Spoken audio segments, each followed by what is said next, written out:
Hello friends, मैं हूं गौरव और आप बस ये देखो, हमारा अर्थ हर रोज का एक या दो ऐसे सोलर फ्लेयर्स को एक्सपीरियंस करता है जिनसे निकलने वाली एनर्जी लाखों करोड़ों वोल्केनिक इरप्शंस के बराबर होती है। पर अर्थ के अराउंड मौजूद मैग्नेटिक फील्ड की वजह से ये एनर्जी अर्थ का बाल भी बाका नहीं कर पाती। लेकिन रिसेंटली नासा के अनुसार 2025 में अब तक का स्ट्रॉन्गेस्ट सोलर फ्लेयर अर्थ से टकराने वाला है। और पता है इसके टकराने से अर्थ पर क्या होगा?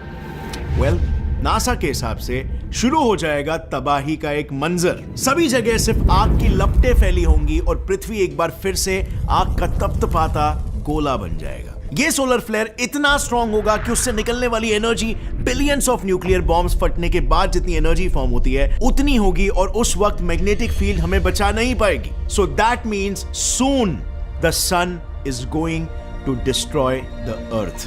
पर friends, on a luckier note, आज से तकरीबन 163 इयर्स पहले ऐसा ही एक्सप्लोजन अर्थ पे हो चुका है। साल था 1859, सितंबर 1, 11:18 सुबह के। ब्रिटिश एस्ट्रोनॉमर रिचर्ड कैरिंगटन सन में हो रहे अलग अलग एक्टिविटीज को ऑब्जर्व कर रहे थे। उस ऑब्जर्वेशन के दौरान अचानक से उनके टेलीस्कोप में इतनी ज्यादा इंटेंस लाइट फ्लैश हुई कि 5 मिनट तक उन्हें सब कुछ दिखाई देना बंद कर दिया। उन्हें ऐसा लगा कि शायद कोई कॉमेट फ्लाई हुआ होगा और इसीलिए उन्होंने उस फ्लैश को नजरअंदाज कर दिया, उस पर इतना ध्यान नहीं दिया। बट उनकी इसी गलती ने पूरे दुनिया को खतरे में डाल दिया। दरअसल उनके टेलीस्कोप में कैप्चर हुई लाइट कोई आम लाइट नहीं थी, बल्कि सन से निकला हुआ एक प्लाज्मा बॉम्ब था। I mean the strongest solar flare जो मिलियंस किलोमीटर्स पर सेकंड की रफ्तार में ऑलरेडी पृथ्वी की ओर आगे बढ़ चुका था। उसके दूसरे ही दिन सितंबर 2, 1859 को जैसे ये फ्लेयर अर्थ के मैग्नेटिक फील्ड से टकराया, वैसे ही चारों तरफ सिर्फ ब्यूटीफुल ऑरोराज ही ऑरोराज दिखाई देने लगे, मानो जैसे आसमान अलग अलग रंगों से भर गया था।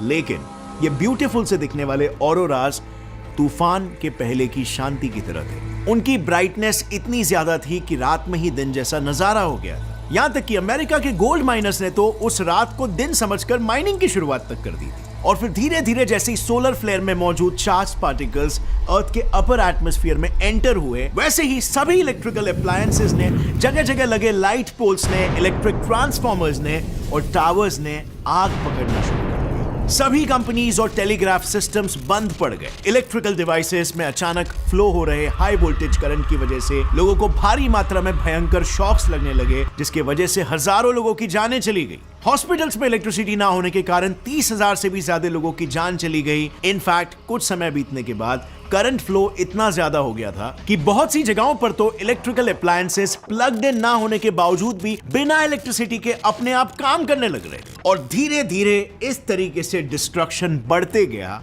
और दुनिया अंधकार में ढकती चली गई। अब आई नो ये सब सुनने के बाद आप लोग को ऐसा लग रहा होगा कि गौरव, तुम तो स्टार्टिंग में बोल रहे थे कि चारों तरफ बस आग ही आग होगा, उस लेवल की तबाही तो नहीं हुई ना। Well friends, then let me tell you, ये नुकसान उस सोलर फ्लेयर की वजह से जो हुआ था वो तो बस सिर्फ एक ट्रेलर था। उस वक्त जो स्टॉर्म आया था वो इतना स्ट्रॉन्ग था ही नहीं और उस वक्त की टेक्नोलॉजी भी इतनी स्ट्रॉन्ग नहीं थी। इनफैक्ट 1800s में तो इलेक्ट्रिसिटी बस इन्वेंट ही हुई थी। लेकिन अगर मैं प्रेजेंट की बात करूं, 87% दुनिया इलेक्ट्रिसिटी पर ही चलती है। चारों ओर छोटे छोटे गैजेट से लेकर बड़ी बड़ी मशीनों तक सब कुछ इलेक्ट्रिसिटी पर ही चलता है। और इसके ऊपर जैसे मैंने पहले बताया था, नासा के कैलकुलेशंस के अनुसार अभी आने वाला सोलर फ्लेयर स्टॉर्म 1859 के मुकाबले 100 गुना ज्यादा बड़ा होने वाला है, जिसे अगर एनर्जी के टर्म्स में कैलकुलेट किया जाए तो 1000 गुना ज्यादा इंपैक्ट। मतलब इट्स अ ग्रेव कंसर्न। जिन टेक्नोलॉजीज के बल पर हम जी रहे हैं, वही टेक्नोलॉजीज पोटेंशियली हमारे मौत का कारण बन सकती है। नासा ने सन से आ रही सोलर फ्लेयर्स और रेडिएशन की स्टडीज के लिए एडवांस कॉम्पोजिशन एक्सप्लोरर एसी ही सैटेलाइट को लॉन्च तो किया है, पर जैसे ही वो सैटेलाइट सोलर फ्लेयर को डिटेक्ट करेगा और वो इंफॉर्मेशन हम तक पहुंचाएगा, हमारे पास पृथ्वी को बचाने के लिए सिर्फ और सिर्फ 30 मिनट्स का समय होगा। और इतने कम समय में पूरे अर्थ को इस तबाही से बचाना नेक्स्ट टू इम्पॉसिबल होगा। रीजन उसकी स्पीड। ये सोलर फ्लेयर कैलकुलेशंस के हिसाब से मिनिमम 48 करोड़ 28 लाख किलोमीटर पर सेकंड की स्पीड में अर्थ से टकराने वाला है। हर रोज आने वाले नॉर्मल फ्लेयर्स की स्पीड ही कितनी हाई। अब ये कैसे हो रहा है, इसे समझने के लिए हमें थोड़ा सन के कोर में हो रहे रिएक्शन और मूवमेंट्स को समझना पड़ेगा। Now look at this. ये है सन का कोर, जिसमें कंटिन्यूअसली न्यूक्लियर फ्यूजन रिएक्शंस होते रहते हैं और इसी की वजह से चार्ज पार्टिकल्स भी कंटिन्यूअसली मूव करते रहते हैं। Now you tell me, flow of charge particles का मतलब क्या होता है? Yes, electric current. And presence of electric current is equal to magnetic field. Simple physics. तो शुरुआत के कुछ समय के लिए सन की मैग्नेटिक फील्ड लाइन भी नॉर्थ टू साउथ ही ट्रैवल करती है, लेकिन सन के इंटेंस ग्रेविटी की वजह से ये मैग्नेटिक लाइंस अपने आप में ही टैंगल और स्ट्रेच हो जाते हैं और एक नॉट सा क्रिएट कर देते हैं। अब ये नॉट्स अपने अंदर मैटर को ट्रैप करके ब्लैक पैचेस क्रिएट करते हैं, जिसको हम साइंटिफिक भाषा में कहते हैं सन स्पॉट्स, जो कुछ इस तरह दिखते हैं। इन्हें हम बेसिक टेलीस्कोप से भी कैप्चर कर सकते हैं। नॉर्मली होता क्या है, ये ट्रैप्ड मैटर कूल डाउन और कंडेंस होने के बाद प्लाज्मा क्लाउड में कन्वर्ट हो जाते हैं और प्लाज्मा बारिश के फॉर्म में सन के सरफेस पर आ गिरता है। लेकिन कभी कभार कुछ डिस्टरबेंसेस की वजह से प्लाज्मा का कुछ हिस्सा सन के मैग्नेटिक फील्ड से अलग हो जाता है और उस वक्त सन spot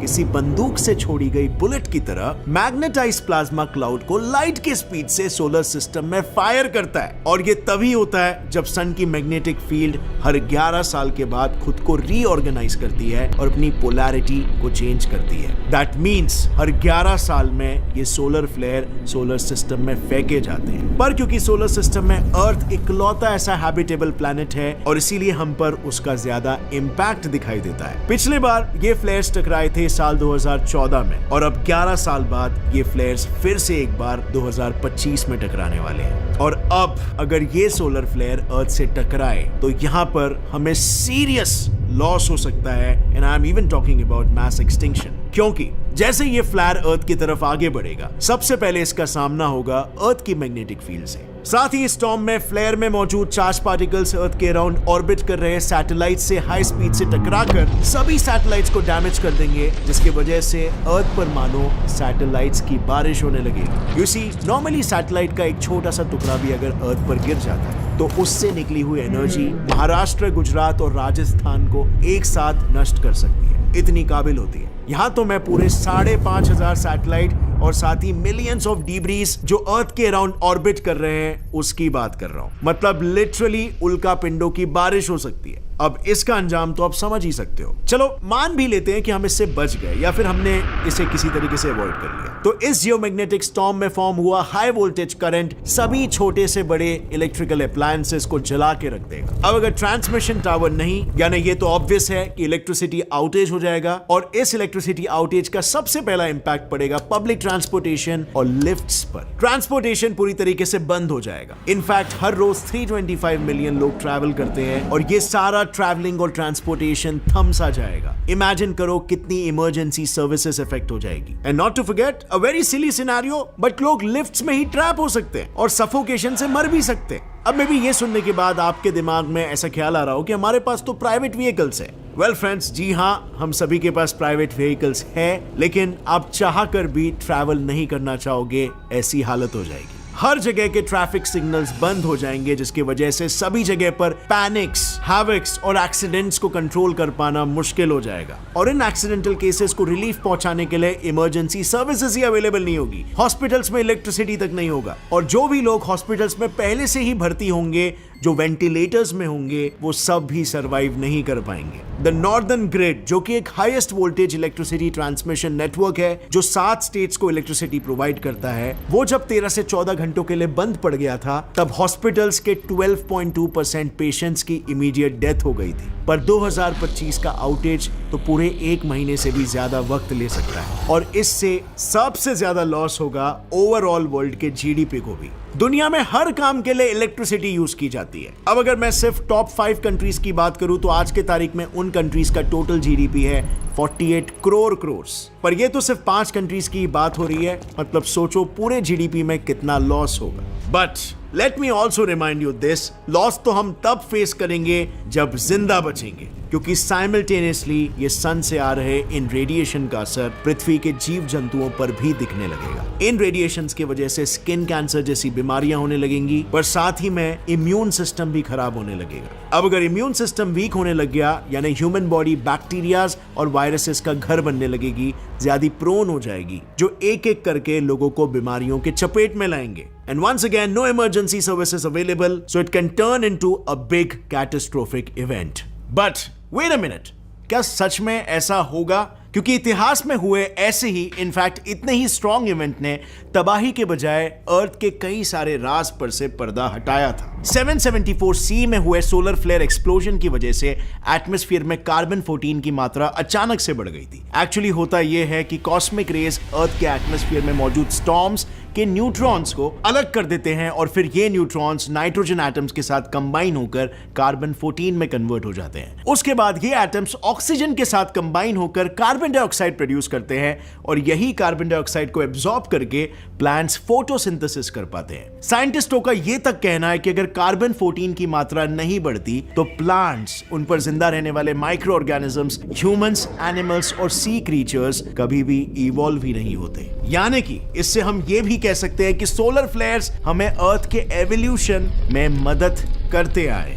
So friends, we clearly establish over here कि it's a boon as well as it can be a bane. So आज के तारीख में आप जितना भी इसे हेट करना चाहो, लेकिन सच बात तो ये है कि इसी की वजह से आज हम यहाँ पर जिंदा भी है। So what are your thoughts on it? क्या आपको ऐसा लगता है कि साइंटिस्ट ऐसा कोई तरीका इजाद कर लेंगे जिसकी वजह से हम इस सोलर फ्लेयर से बच सकते हैं, या फिर ये एक मैसिव डिस्ट्रक्शन क्रिएट करेगा? लिखिए नीचे अपनी राय इन द कमेंट सेक्शन। और अगर इस वीडियो से आपको कुछ भी नया सीखने मिला, एक लाइक जरूर ठोकना। As always, stay curious, keep learning and keep growing. जय हिंद।